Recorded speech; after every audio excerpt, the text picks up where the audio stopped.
And we're at day number 8 of the 2026 RIJF on Jazz Street with Mr. Orrin Evans. Orrin, welcome back to town.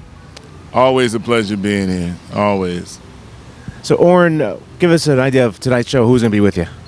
Tonight I have my good friends and brothers, Matthew Parrish on bass and Byron Landham on drums. We've been playing together. Actually, they're the first trio I ever recorded with.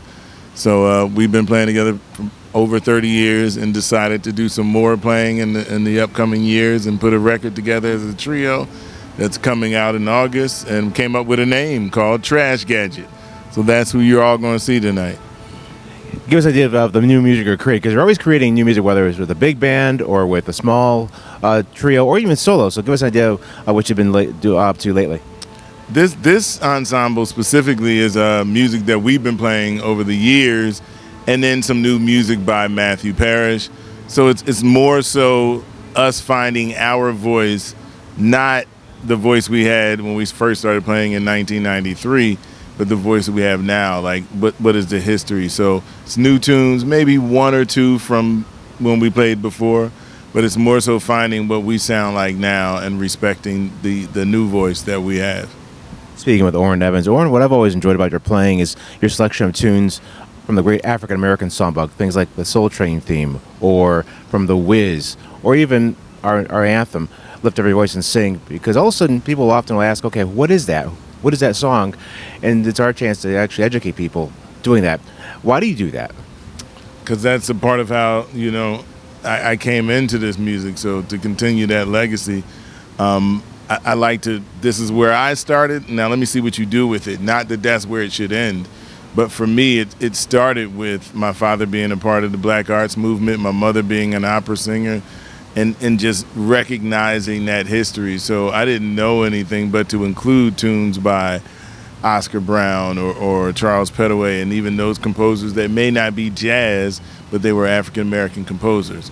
So that's solely what I try to do, along with just honoring good music. So with this program tonight, we got Jerry Allen, some tunes by the great Jerry Allen.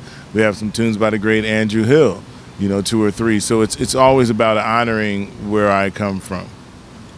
That being said, since we've seen a lot of changes since we've been friends in our 25 plus years, for you, what's been the biggest change?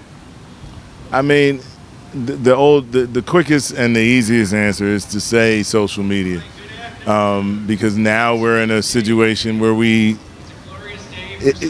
could be the introverted musician years ago and just say it's about my art, which is it's very important. But now people want to see a little more about who you are as a human. So artists embracing that side is not always easy. But that's the biggest difference I've seen. Allowing artists to figure out and navigate that side of it, because it's new. It's new. Before it's just like, this is my art, check it out. You like it or you don't.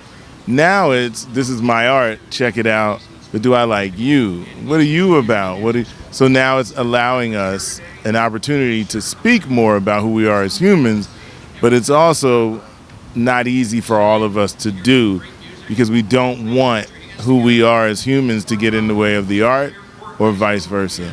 So it's just navigating that new experience.